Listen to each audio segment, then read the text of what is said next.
So the thing I think we have to start with is you seeing Jack White, especially after you talked about his tour and how he's doing the tour. So he's Hmm. still just driving around, right? Yeah.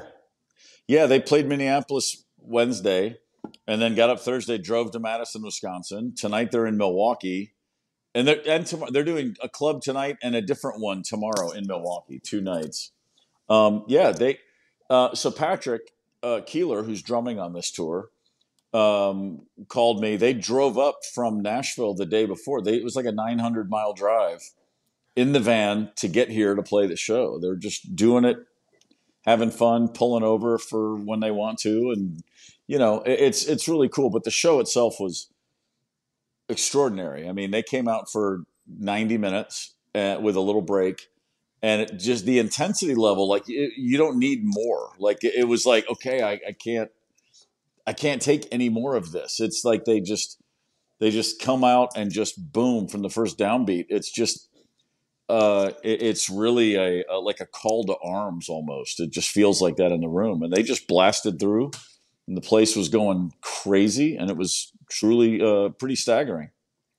I saw the teeny little snippet you posted on Hmm. Insta stories, and I was like, wow. It was an unusual stage setup too, right? The drums were off Hmm. to one side. Yeah, drums are set up stage right, and then the bass player stands kind of behind Jack, and then stage left is a guy playing an organ, and they just come out and they killed it. It was really really great. I mean, it's definitely one of those things. I guess for Jack at this point, it's kind of like, let me go way back to the basics and just remind everybody that I do this thing that not a whole lot of people can do, and it was great. Have we heard like the inspiration for this? Like, did he just been like watch Green Book and go, we should try that? Because it sounds They, so classic Americana, like hop in the car and drive across country, you know? Patrick told me they were just in the studio last year working on songs, and they were talking about touring and what's tough about touring now and what's cool about touring, and just in a very general conversation. And it just sort of popped up like, man, let's just get in the van and show up and play. Like it was just like someone says that, and then suddenly it's like, yeah, we could probably actually do that. I mean, they're announcing the shows the day before, Hmm.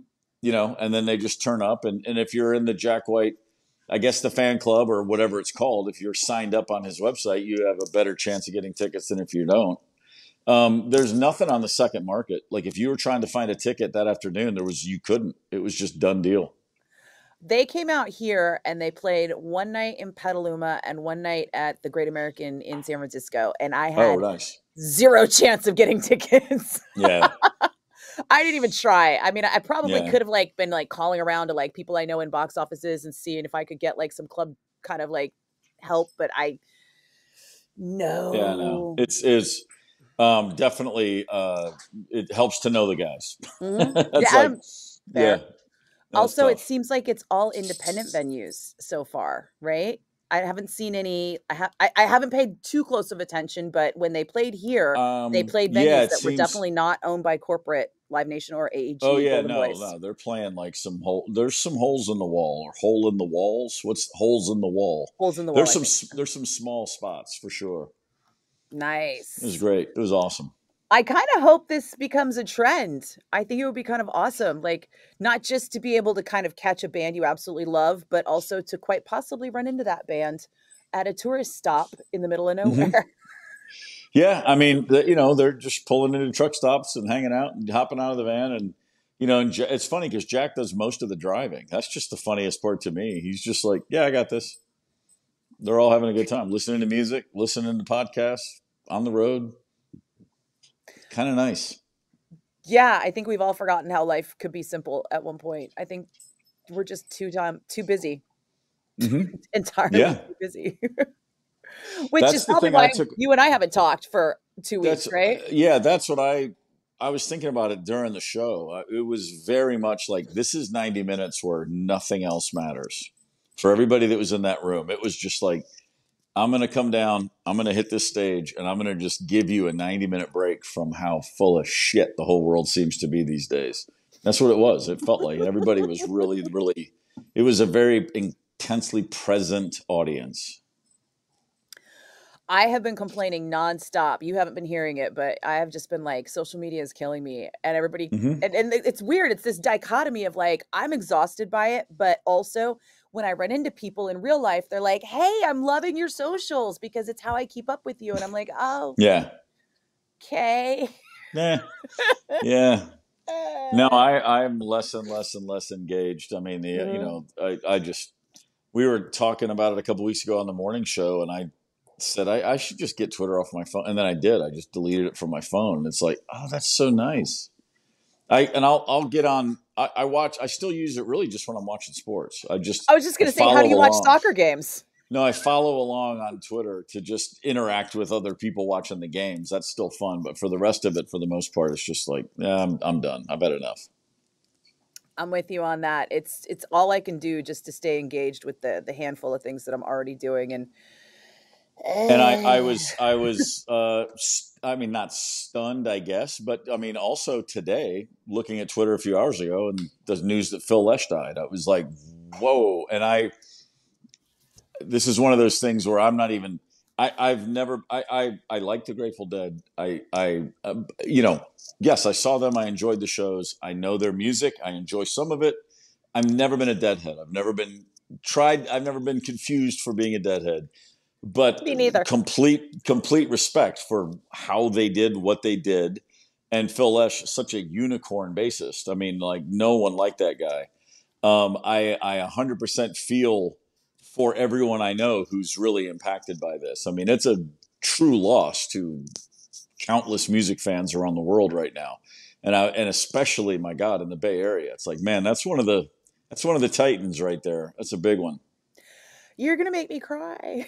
Yeah, it's like that's 6 decades, just short of 6 decades of a whole lot of people really caring about what that guy was doing on that bass, and I him mean, just giving and giving and giving all that. for me, obviously, it's not the music Yeah. at all.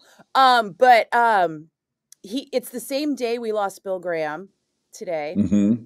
and I worked so many shows with him. And so there were just nonstop, like Phil Lesh and Friends at the Warfield, over and over and over, especially when I was full time in concerts. And just Phil and Jill and the family and the band and the crew. Yep. And we've kind of been losing people from that crew over the years. And I think Kathy Sunderland was probably the first one that really hit hard. And now to have Phil gone is like, oh, I it's tough. I didn't I did not put it together. I mean, I'm sure I knew in the past. I know when I think of Bill Graham's death, I think of it being this time of year, but I didn't realize it was October 25th. Wow. Yeah, I don't either because I was out of the country when it happened. It was the first time I'd ever been out of the country, and so I had to Mm. watch the whole thing on MTV Europe, which was weird. But Brand new and yeah. yeah, yeah, I'm in Germany, and MTV Europe is showing, the concert in Golden Gate Park and everything, and I'm like, I really should be there, but I wasn't because I was, Man, yeah. yeah, but yeah, just I say we, the Black Crowes had just finished the first album tour. Like we flew, I remember getting back to Atlanta. What's today, the 25th? It was probably the 20th when we got home after 20 months of like nonstop. mm, So the first album cycle, it was over. And we were all pretty ajar. We were just kind of like, what now? Like we had just been on this hamster wheel and um, we had done some gigs in the spring of '91. We did a few gigs in the Bay Area, the surrounding areas that Bill Graham Presents did. And he gave us these bathrobes, like Black Crow's cool terry cloth bathrobes that said Bill Graham Presents, and with special guest jellyfish. It was a whole thing. And I wore that robe until it quite literally just disintegrated. I mean, 25 years at least. That was my bathrobe. And I remember hearing that news and just being like, wait a minute, this isn't adding up. This doesn't make sense. But I didn't realize it was the same day. I'm sure there's plenty of people in the Grateful Dead world who feel somehow that that's an okay thing. They were so connected, those two, the I mean, Dead and Bill Graham. it kind of gave me a little bit of a extra in the feels, from I mean, I parked cars at Shoreline Amphitheater in 1989 when I was a kid because I was such a Bill Oh Graham fan. wow. Yeah. And then, in the early 90s, I was just out of high school and trying to figure out what to do, and I couldn't get a job again Hmm. with Bill Graham Presents. It took me, like, till 1999 to get a job with Bill Graham Presents again, and obviously he wasn't with the company anymore, but it was still Right. BGP. Yeah. And, and then, like I said, I spent so much time working all the Dead shows wearing a Slayer t-shirt Sure. Well, yeah. so the You hippies got to wouldn't ask me represent. for stuff, you know? Yeah. Slayer repels hippies, Hmm. and of course, because I also didn't want to go out in the crowd, I would just be buried backstage being like, "Can I help you with anything? Is there anything I can get you guys? How are we doing?" Yeah. I'm, like, literally babysitting the kids, and then a few years later, I'm making sure the kids stay out of the Red Bulls, and then a few years later, it's like, "Oh my god, the kids are adults now," and then a few years after that, the kids turned up and they're, like, managing bands, and I'm like, "What Yeah. is happening right now?" I feel like I just have like a quarter century with that man and his extended, Yeah. family and crew, and it's just been rough today, just even, like, Hmm. talking about it. I got a little choked up on the air doing a little tribute from it being the same day Sure. and stuff, and I don't know if you and Chris were even, talking at the time, but he did a ton of Phil Lesh and Friends shows at the Warfield. Like, that's Oh kinda yeah. how I got to know him back when he and Yeah. Kate were together. Yep. And then after the Black Crows got back together in '05, he still did a few runs. He was still very much a part of that world. It's like a titan of industry passing Hmm. on, you know? I mean, the Yeah, for Grateful sure. Dead from the '60s to now to '20s, it's like, Yep. and I can't remember the last show Phil would have played, but it would have I been think it's not that been I long think ago. it's been a couple years at least. I want to say it's a couple years. I mean, '84 is a great run no matter how you live your life, and for the life he lived for a long time, it's almost like you could say, "Hey, man, that was a lot of borrowed time." Yeah, and So, he was having back problems almost the whole mhm. last 20 years too, and Yeah, still just managing to get out there and play. yep, It was awesome. yeah, Well, shit on that note. yeah, kind of a Uh, drag. I know, I'm sorry. I should think of something cheerier to end with. Oh, How wait, about how about we them haven't talked about your Niners? Niners. Yeah, we need Long as let's kick pick me it up. while I'm down, Steve. Come on. I told you ahead of time. I texted you last week. I said, "Don't sweat it. The Chiefs are going to win." Sorry. Um, And you were right. listen. This is a great franchise. They have a great coach. They've got a lot of the pieces. We're gonna look back one day and say this was a necessary reset, reboot, whatever. I will say this: they're still okay, but they sure as hell better win this weekend. I literally This is a literal must win game. If they're going to put it together and make a run in the playoffs, they have to start this Sunday with a win. No two they ways about it. they 100% have to be halfway through the season at a 500 Yeah, record have to, because have to, have to. I don't think there's a real I think that we've already are worried about a realistic path to the playoffs, but I think we almost entirely lose the mathematical likelihood of a Well, path to and the it got playoffs. much dicier last night because suddenly the Rams are healthy again, and they haven't What? been. And the Rams they looked great last night. I mean, Minnesota was on short week and you got to travel. I think the Rams but they're all healthy for the first time this year, healthier than they've been, and the Rams are still the Rams. The record doesn't show it, but now it's about to turn, I think, and so they're about to get it to if they stay healthy. Obviously, the Niners' biggest problem is their health right now too. So you just got to So many see. people are out. It's Yeah. crazy. And I Yep. think I think we I think we need it for morale in the locker room as much as we need it for morale in the stands, as much as we need it for Hmm. an actual path to the playoffs. Yeah, it's been but it is it's just they're one of the few clubs in the league that has such a high standard regardless. And you know, most of the fans of this league look at the Niners having a scary year and go, "Yeah, I would take it." Like it's like, "Yeah, you guys are freaking out because you're not great." Oh, gee. Cry me a river. Most fan bases would give anything to be looking at this Niners team thinking we got to get it together. Okay. I mean, I'm trying so hard not to make a Raiders joke right now, but it's Oh, just right there. please. Well, that you know what? They're past the point where you even have to. It's like it's just it's they're not relevant enough to joke about. That's the tragedy of that whole thing. It's like, man, that is over. I mean, Tom Brady walked in as an owner, and people aren't even talking about it 2 weeks later. Everybody's like, No. If it was going to be like if they're going to work a heaven can wait angle where the owner's suddenly actually the quarterback, I'll pay attention. If he wants to Warren Beatty his ass down onto the field and get back on, in the huddle, that'll be something. That'd be a story. For anyone under 50, you're going to have to Google the movie Heaven Can Wait. I tell you what, there's a lot of movies from the 70s that you can say don't hold up. That one is still just aces, man, start to finish. Wow. Well, my favorite thing happened last week, and I don't even know if I can show it to you because of through the screen, but I'm going to try because it's kind of my favorite thing ever at this point.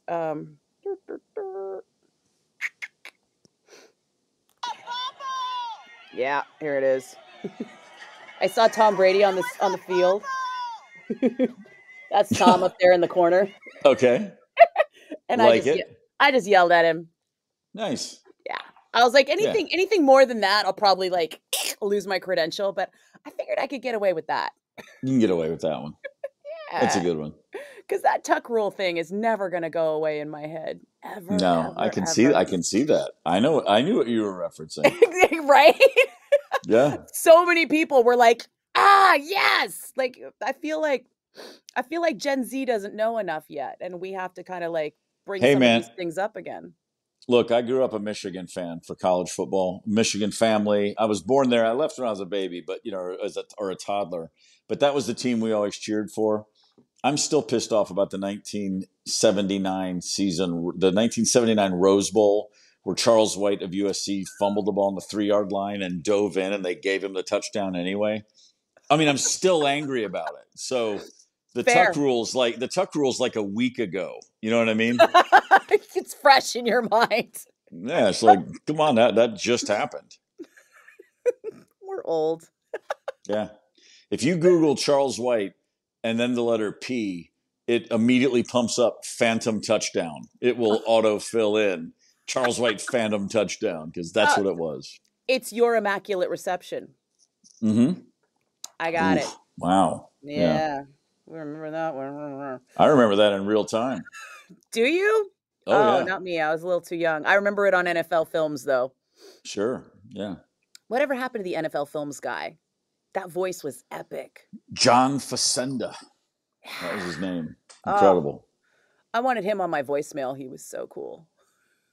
They faced adversity on the frozen tundra of Lambeau. That'd be pretty good. And we've come to the end of this, and we didn't even mention that the Dodgers are in the World Series. So we're doing great. The what? See? It doesn't even happen. Doesn't matter. It's not even. The baseball's over. Completely irrelevant. Yeah, the Giants were mathematically eliminated like 3.5 weeks ago. So baseball season ended, and it was like, no, it's done. I hear you. Oh, New York.